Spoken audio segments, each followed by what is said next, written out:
Hello and welcome to a Laudit Solicitors podcast. My name is Owen White, I'm a trainee solicitor. I'm joined by Inam Ali, who is a solicitor. So today we're going to be talking about gifting properties. So what are the key kind of things that you need to gift a property to someone? Hi. So basically, what we do is we do it by transfer deed. In the transfer deed, we have a section recording the price. There will basically, but it's for no monetary value. So that's the main sort of document that we use to deal with a gift.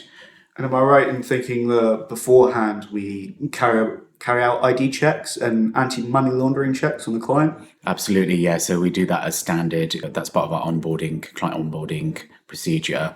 We have the terms of engagement also signed by the client, payment on account of fees, and yeah, that's pretty much what we do to begin with. So the transfer deed itself sets out the person who's transferring, the person who's receiving the property, the price paid, and then it will have a signature section. That's right, yeah, exactly. And how the signature section have to be witnessed?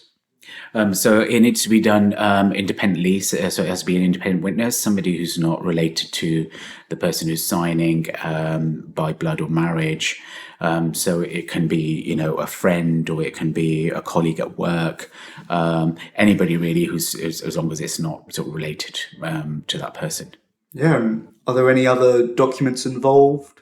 Absolutely, yeah. So there can be a deed of gift. So we do recommend that clients have that. The deed of gift is basically a separate standalone document. It records who the parties are, who's giving the gift, who's receiving the gift, and it just basically just records that it was actually a gift that was given. So in the future, if they need to sort of refer to that document at any point, they can.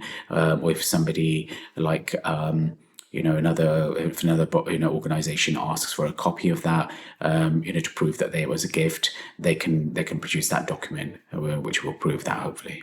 So what happens if there's a charge on the property?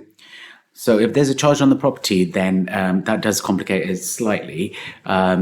You cannot transfer or gift the property to another person whilst the charge is still on the property, because the mortgage company obviously won't allow that. They have a legal charge on the property which prevents any disposition of the property unless you get consent from them first, or if the mortgage is discharged first, and then the transfer can take place. It's very unlikely they will give any consent.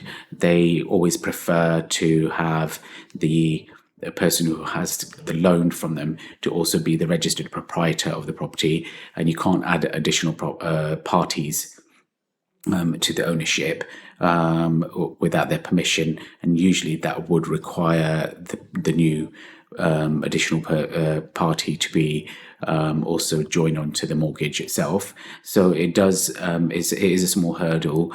So it's something that you do have to bear in mind before you decide to make a gift or receive a gift. Is there anything else at all? That's it, really.